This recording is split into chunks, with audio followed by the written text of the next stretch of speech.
Welcome to Donmar TV News Channel, mga nagbabagang balita sa buwan ng Setyembre. Si Roque, tinabla si Robredo. Magagalit ngayon. Utusan ngayon ng mga alipores itong mga tangahanga ni Robredo. Kunin nyo nga ng salin yan, si Roque. Araw-arawin nyo nga, hingan nyo ng ganito, Ay wala, yung opisina ni Roque, walang ginawa ko hindi. Sulat tayo, gawa nito para bigyan ng mga hinayupak na yan. Hindi. Kaya mas maganda, tama yung ginawa ni Martires okay? Kasi bakit to? Sandali, kung sa tingin mo, merong problema dito sa opisina to, magdemanda ka. Pag sinabi sa'yo ng husgado, sige, hingin mo yung salid. Yung husgado, titignan muna kasi ng husgado abogado yung mga yan, husgado nga judge yun tama ba ito? May basihan ba yung ebidensya mo ng pagbibintang? Meron, sige, kunin mo. Pero kung wala, ginagago mo lang tong official ba't kita ko pa kukuhanin ng salin? Di ba? Ito na nga sabi ni Spokes, Vice President Leni Robredo can be the president of the Philippines if she can provide a solution to end the fight against COVID without cure or vaccine.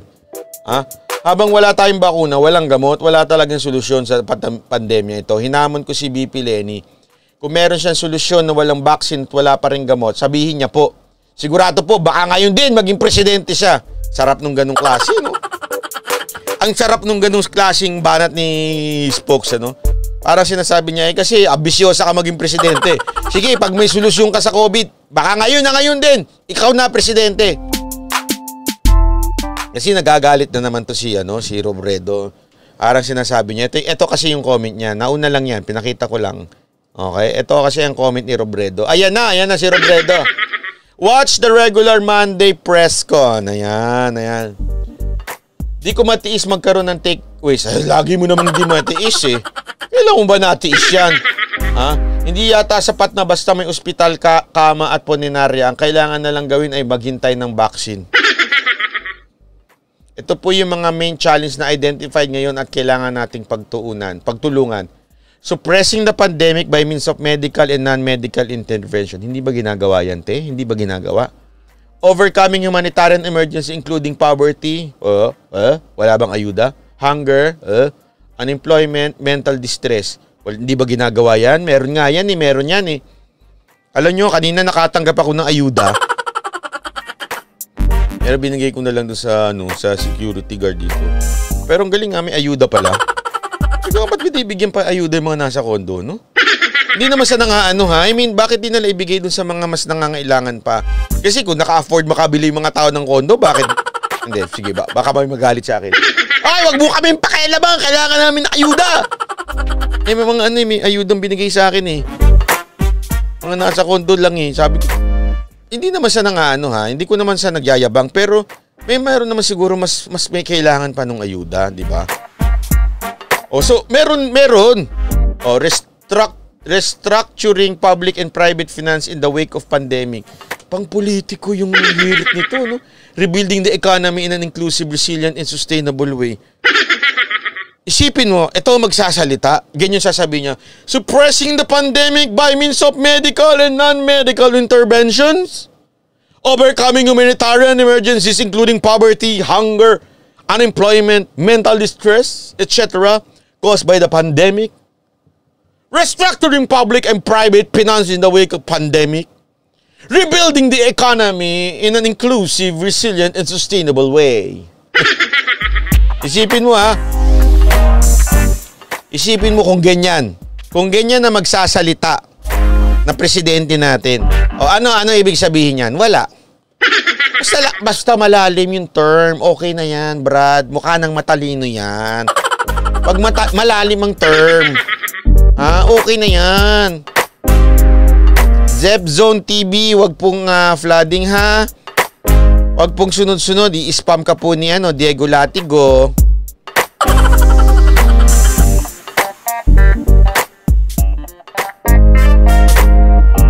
Ito pa, sabi niya, yung number 1 po, hindi masusolusyonan sa pag-spray ng pesticide sa Manila galing sa eroplano. Alam mo, Mr. President Duterte, pwede pakiasar pa sila Kasi mahina talaga ang kukote nila eh. As in, mahina ang kukote nila. Yung mga sinasabi mong pinapatulan nila, yung mag-spray na pesticide, mga ganyan. Pakiasar pa sila, parang awa mo na. Para patulan ka ng patulan, yung paglaruan mo lang. Kasi di ba sabi ni Presidente, ano gusto mo? Lahat na nga ginawa namin eh. Ano gusto mo? Wala itong problema. Di mag-pesticide na lang dyan. Mamatay na tayo lahat. Sagot ba naman ni Robredo? Yung number 1 po. Kasi hindi masusunod sa pag-spray ng pesticide. Manila galing sa aeroplano. Tingnan mo kung gaano kabobo ito, no? Kawawa naman. Ang hina ng ulo. Sorry pero totoo ang hina ho. Jobber the Good Book, nagising kami pag si Lenny nang nagsalita. Ang baho kasi ng singaw. Sabi nga nito, Zainab, lahat ng ordinaryong tao alam na joke yun. Oo nga eh. Pwede pag-apply kaya ako. Sec Martin, pwede ba ako mag-apply? DJ. Para pag nag-joke sa presidente, magaganto ko. Hindi ako magpapakita sa kanya kahit ano lang ako. Doon lang ako sa mixer para pag nagsalita si Mr. President tas may joke siya, gaganito ako. Tapos pag may meron siyang mura, gaganong kang babagsakan ko ng malupit. Ang tanga-tanga kasi! Ang gali-gali bulito mga ito. Ano ba yan? Ay nako. Hina ng The worst ito, no? Hindi ako nagbibiro, Hindi naman ako nang insulto ng tao. Pero ganun na nga. The worst ito maging presidente, no? Mahina na nga yung utak. Tapos, gusto lang niya yung malaling magsalita. Tapos kasi alam mo, ito sigurado ko, ito English niyang to. Mga tao lang niya nagsulat niyan eh. Pero tapos yung pag siya nagsalita, yung sand, yung white sand maganda. Pero yung kasi, sa akin lang, parang wala talaga eh. Wala eh. Pag yan naging presidente, ay grabe ho. Bagsak ang Pilipinas dyan. Forever yan. Sinong gagalang dyan? Sinong susunod dyan? Sinong sekretary susunod dyan? Sinong pulis ang susunod at militar dyan?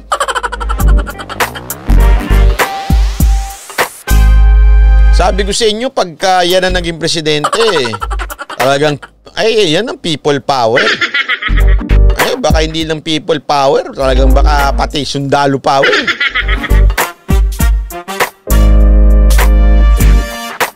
Sabi nga ni Bunagan, may quote ka na rin Bunagan ha? Stupidity is the new common sense. May pa-quote ka na rin ha? Cory the Second, oo nga.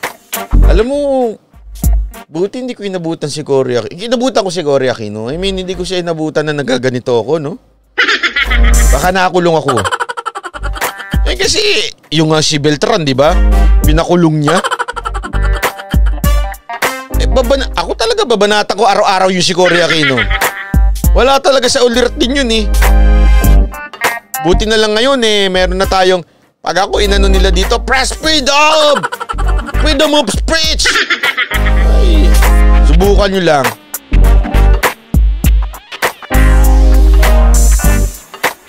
Sinong sabing may susunod sa kanya? Wala nga.